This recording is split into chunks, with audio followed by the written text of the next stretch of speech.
কোথায় যাচ্ছ? আমি জানতে চাচ্ছি তুমি কোথায় যাচ্ছ? বাবার বাড়িতে।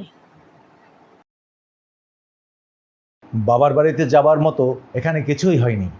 শুধু শুধু একটি ছোট্ট বিষয়কে এত জটিল করো না প্লিজ। তোমার চেহারাটা আজ আমার কাছে পরিষ্কার হয়ে গেছে। সাধারণ একটা বিষয় নিয়ে তুমি যে আজ আমার সাথে আচরণ করলে, তাতে তোমার সাথে অন্তত এক ছাদের নিচে থাকা সম্ভব না। দাঁড়াও নীলা, দাঁড়াও।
কিরে মা, তুই হুট করে চলে এলি, কাউকে কিছু না বলে? কি হয়েছে? রাজীবের সাথে ঝগড়া হয়েছে? বল, আমাকে খুলে বল।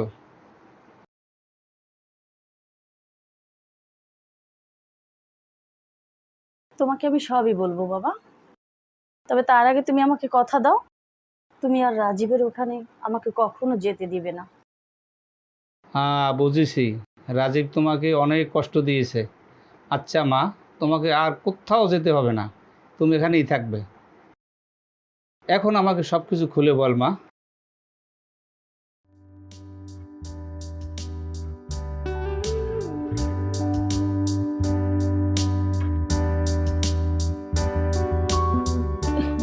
কি ব্যাপার, কোথায় যাচ্ছ? নীলা, আমাকে আজ অফিসে যেতে হবে। অফিসে? আজ না শুক্রবার? হ্যাঁ, শুক্রবার। বস কল দিয়েছিল, কি একটা জরুরি মিটিং আছে, তাই অফিসে যেতে হবে। তাহলে আজকে আর ঘুরতে যাওয়া হবে না? হবে না কেন? অবশ্যই হবে। আমি অফিসে গিয়ে ফোনে তোমাকে কনফার্ম করছি। তোমার উঠতে হবে না, তুমি ঘুমাও। আজ নাস্তা আমি বাহির থেকে সেরে নেব, কোনো সমস্যা হবে না। আচ্ছা ঠিক আছে, অবশ্যই নাস্তা করে নিবি কিন্তু। আর শোনো, আমি কয়েকটি টি শার্ট অনলাইনে অর্ডার দিয়েছি, ডেলিভারি বাসায় দিবে, তুমি রিসিভ করো কিন্তু। নিশ্চয়ই করিম চাচা এসেছে, তুমি ঘুমাও, আমি চাচাকে সব বুঝিয়ে দিয়ে যাচ্ছি।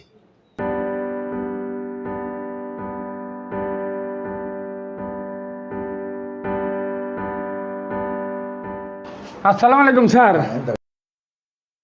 শোনো, আমি অফিসে যাচ্ছি, জি স্যার।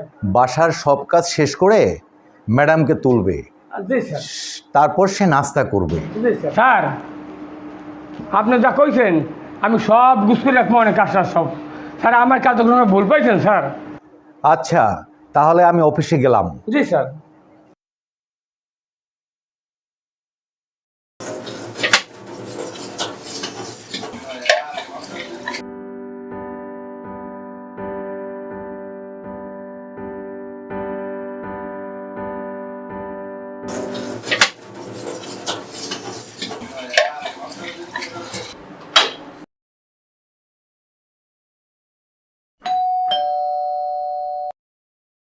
চাচা দেখো তো কে এসেছে। ম্যাডাম, আমি কাজ করতেছি ম্যাডাম, আপনি দরজাটা খুলে দেন ম্যাডাম, আমি কাজ করতেছি।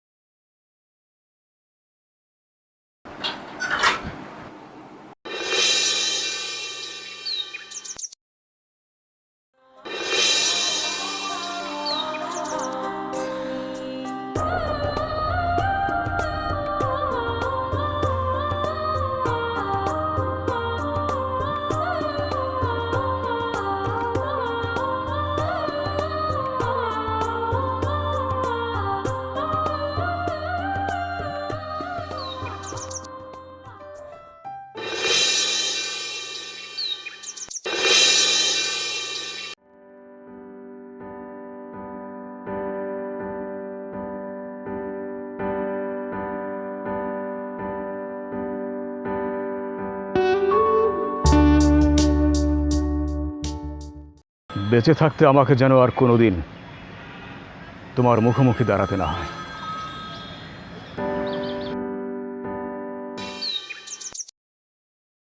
দেখো, ভালোবাসা মানেই কিন্তু সংসার করা না, এক জায়গায় থাকা না।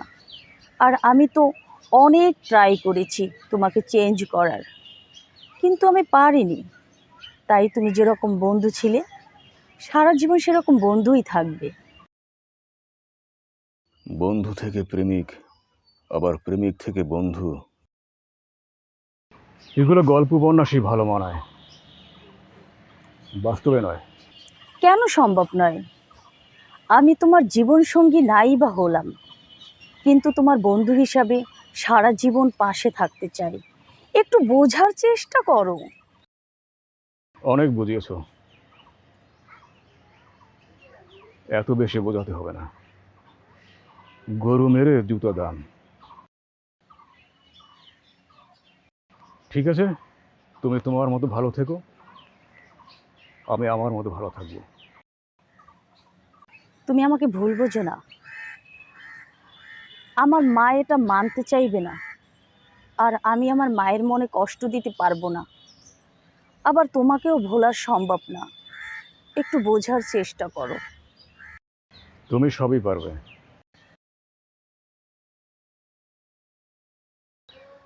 আমি তোমাকে কম বলেছি? কতবার বলেছি যে এই ভবঘুরে লাইফ থেকে বেরিয়ে এসো, কিছু একটা করো, একটা ভালো চাকরি বাকরি খোঁজো। আমি মাকে কিভাবে বলবো যে এরকম একটা ছেলের সাথে আমাকে বিয়ে দিয়ে দাও? বলো, কিভাবে বলবো? কিন্তু আমি মাকে বলতে পারি, মা অনেক কষ্ট পাবে। আমি আমার মায়ের কষ্ট নিতে পারবো না।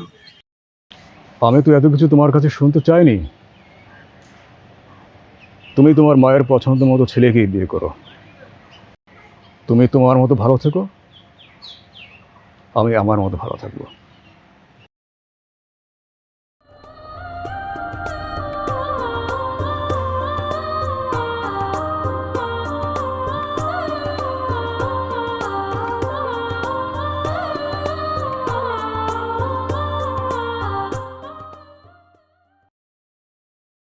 তুমি আমার ঠিকানা পেলে কিভাবে?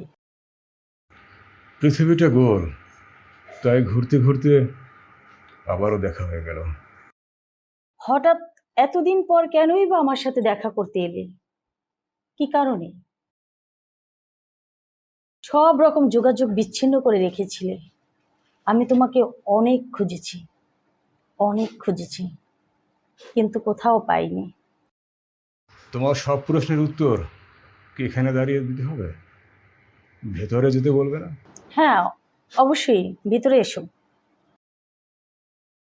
তোমার হাজবেন্ড কোথায়? ও অফিসে। একটা জরুরি মিটিংয়ে আজ শুক্রবারও ওকে অফিসে যেতে হয়েছে। তাহলে থাক, আজ আর ভিতরে যাওয়ার দরকার নেই। না না, কোনো অসুবিধা নাই। আমার হাজবেন্ড খুবই ভালো মানুষ, ওর সাথে কথা বললে তুমি বুঝতে পারবে। এসো ভিতরে এসো।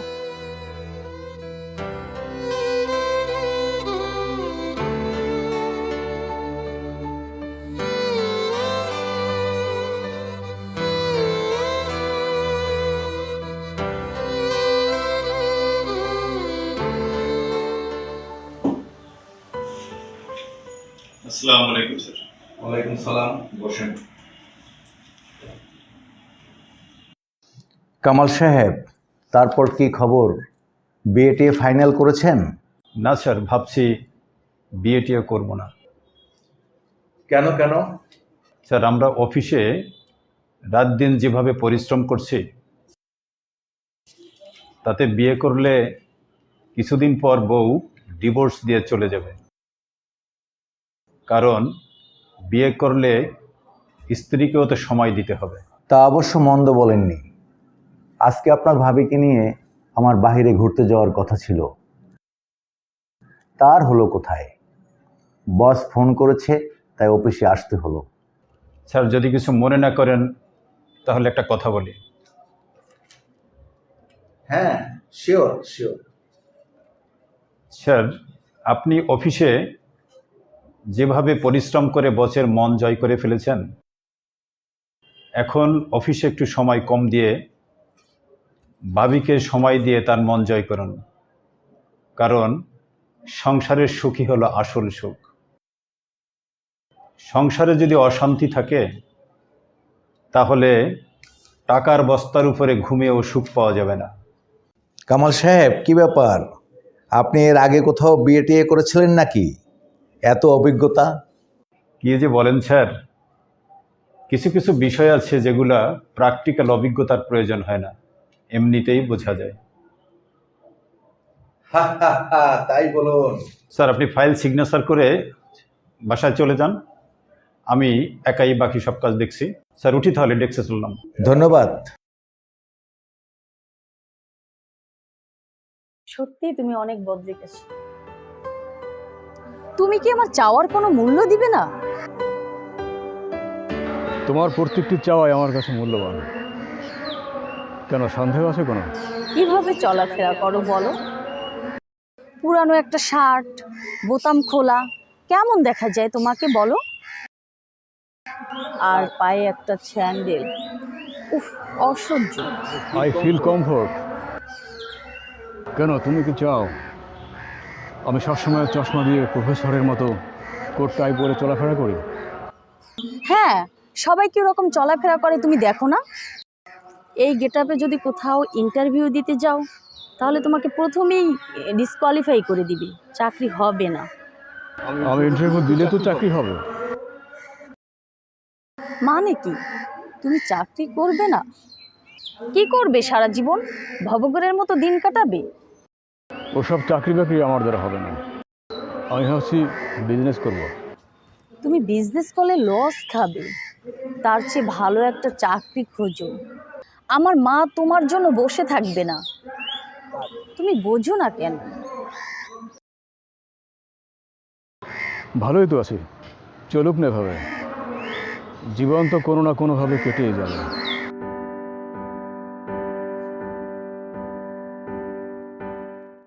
ম্যাডাম, আমার সব কাজ গুছানো হয়ে গেছে, আমি এখন যাই ম্যাডাম। আচ্ছা ঠিক আছে, যাও। আচ্ছা, আসসালামু আলাইকুম ম্যাডাম। ওয়ালাইকুম আসসালাম। তোমার সাজানো গোছানো সংসারটা দেখে আমার খুব ভালো লাগছে, আমার স্বপ্নের সাথে মিলে যাচ্ছে। কিন্তু আমাকে এভাবে দেখে নিশ্চয়ই তুমি খুশি হওনি? কি বলো? অবশ্যই খুশি হয়েছি। আচ্ছা, বিয়ে করেছো? কি করে করি বলো? তুমি তো আমাকে সেই সুযোগটা দিলে না। মানে? তুমি আমাকে ছেড়ে চলে আসার পর আমি সারাক্ষণ তোমার ছায়ার সাথে সময় কাটিয়েছি। তোমার ছায়ার শাসনেই আমার এতটা পরিবর্তন। বাকি জীবনটা তোমার ছায়ার সাথেই কাটিয়ে দিতে পারবো। তপু, তুমি তো দেখছি আগের মতো পাগলই রয়ে গেছো। জীবনটা আবেগের নয়, বুঝেছো?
স্যারের ফোন। স্যার আসসালামু আলাইকুম। তুমি এখন কোথায়? স্যার আপনার বাসার কাম শেষ করিয়ে স্যার মুই এখন বাসায় যাইতে আছি স্যার। তুমি কি তোমার ম্যাডামকে ঘুমিয়ে থাকতে দেখেছো? স্যার ম্যাডাম তো ঘুমায় না। ম্যাডামকে দেখলাম স্যার মেহমানের লগে কথা কয় স্যার। মেহমান? হোয়াট? কোন মেহমান? স্যার মেহমানকে আমি চিনি না স্যার, কিন্তু মেহমানরা দেখতে স্যার আপনার চাই অনেক সুন্দর স্যার। স্যার দুইজনে খুব গল্প করতে দেখলাম স্যার।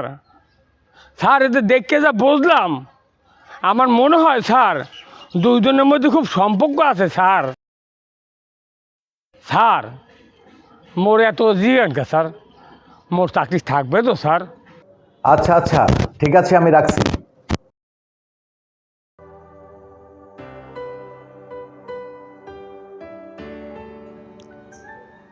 এমন কোন মেহমান আসলো যে নীলা আমাকে জানালো না? আবার এতবার ফোন করলাম, কিন্তু ফোনটা একটু রিসিভ করার প্রয়োজন মনে করলো না। তোমার কথা মতো আমি নিজেকে পরিবর্তন করার অনেক চেষ্টা করেছি। চাকরির ইন্টারভিউ দিয়েছি অনেকগুলো, কিন্তু একটিও হয়নি। তাই শেষে একটি অনলাইন ব্যবসা চালু করলাম। মানুষ অর্ডার দেয় আর আমি সেগুলো বাসায় বাসায় পৌঁছে দিই। এই ব্যবসার কারণেই আজ তোমার সাথে আবার দেখা। তোমার হাজবেন্ড মিস্টার রাজীব অনলাইনে কিছু শার্টের অর্ডার দিয়েছিল। ও আজ সকালে বলেছিল কিছু টি শার্টের অর্ডার দিয়েছি, তুমি রিসিভ করো।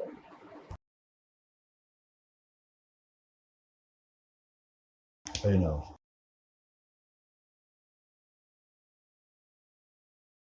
ঠিক আছে, তাহলে আজ আমি উঠি। তুমি লাঞ্চ করবে তারপরে যাবে। না না, আজকে সেটা সম্ভব না। যেহেতু তোমার হাজবেন্ড বাসায় নেই, সেহেতু আজ লাঞ্চ করা ঠিক হবে না। তবে কথা দিচ্ছি, আর একদিন এসে তিনজনে একসাথে খাবো। ও, আর তোমার ফোন নাম্বারটা দাও তো। দাও তোমার ফোনটা দাও, আমি নাম্বার চেক করে দিচ্ছি।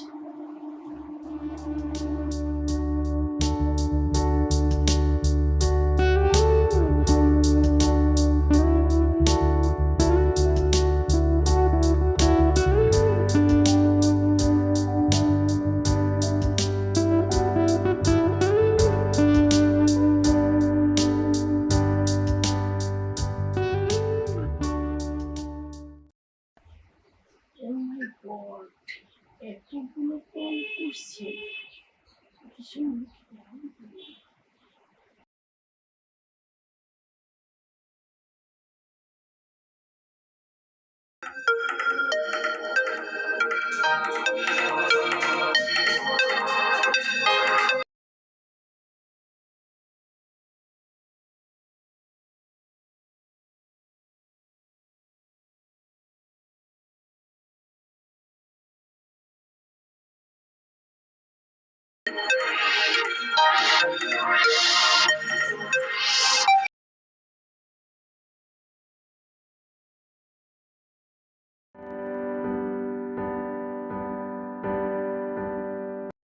ঠিক আছে, তাহলে আজ আমি উঠি।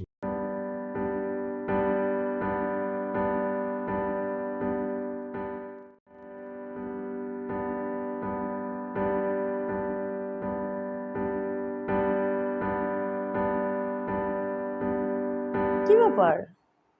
কি হয়েছে তোমার? সেই কখন থেকে দেখছি মুড অফ করে বসে আছো। শরীর খারাপ লাগছে?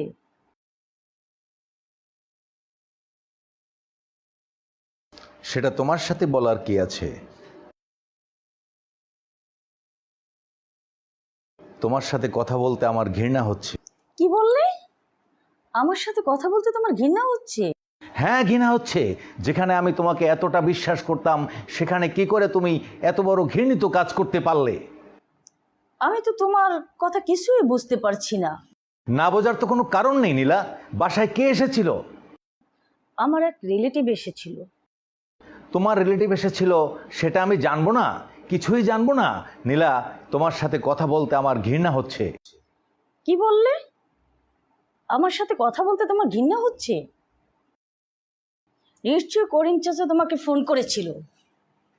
হ্যাঁ, চাচা আমাকে সবই বলেছে। এখানে যা কিছু হয়েছে সব খবর আমার কাছে চলে এসেছে। তুমি করিম চাচার কথা সবই বিশ্বাস করলে? আমার কথা কিছুই শোনার প্রয়োজন মনে করছো না? না, কোনো প্রয়োজন নেই। তোমার কাছ থেকে আর কিছু শোনার দরকার নেই। কি শুনবো? কি শোনার দরকার আছে বলো? তাহলে তুমি থাকো। হ্যাঁ, যাও যাও, কাউকে প্রয়োজন নেই আমার। কালকে থেকে সবই তো শুনলে বাবা। বলো এখানে আমার দোষ কোথায়? না মা, এতে তোর কোনো দোষ নেই। দেখিস জামাই বাবাজি ভুল বুঝে ও ঠিকই চলে আসবে। ও আসলেও আমি ওকে ক্ষমা করব না বাবা। ক্ষমা চাইলেই কি সব কিছুর ক্ষমা পাওয়া যায়? মেয়ে মানুষের এত রাগ করতে নাই মা, মেয়ে মানুষের এত রাগ করতে নাই। দেখি মা, কে আসছে আমি দেখি, তুমি বসো। দেখ মা, কে এসছে। আমি বলছিলাম না জামাইবাবু ঠিকই চলে আসবে। নে তোরা কথা বল, আমি চা নিয়ে আসছি। তুমি তুমি এখানে কেন এসেছো? আমি তো তোমাকে আগেই বলে দিয়েছি যে তোমার সাথে একসঙ্গে বসবাস করা আমার পক্ষে সম্ভব না। তুমি কিছুদিন পর ডিভোর্স লেটার পেয়ে যাবে। ডিভোর্স কোনো সমাধান নয়। তুমি তোমার সাথে দেখা হবার পর আমার কেন জানি মনে হয়েছিল তোমার সাথে দেখা না হলেই মনে হয় ভালো হতো। এজন্য তোমাকে বারবার ফোন করেছিলাম, কিন্তু তোমার ফোন বন্ধ পেয়ে তোমাদের বাসায় যেয়ে রাজীব সাহেবের মুখ থেকে সবকিছুই শুনলাম। আসলে সব দোষ আমার। I am really sorry. Rajib সাহেব একজন ভালো মানুষ, তার সাথে রাগ করো না।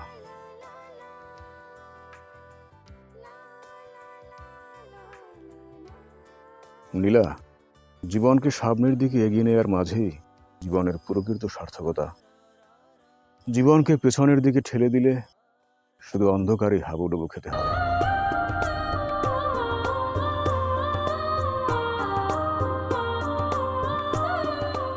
নীলা, আই এম রিয়েলি সরি। আমি বুঝতে পেরেছি ভুলটা আমারই ছিল। শুধু শুধু একটি সাধারণ বিষয় নিয়ে তোমাকে বকাঝকা করেছি। কথা দিচ্ছি আর কখনো এরকম হবে না।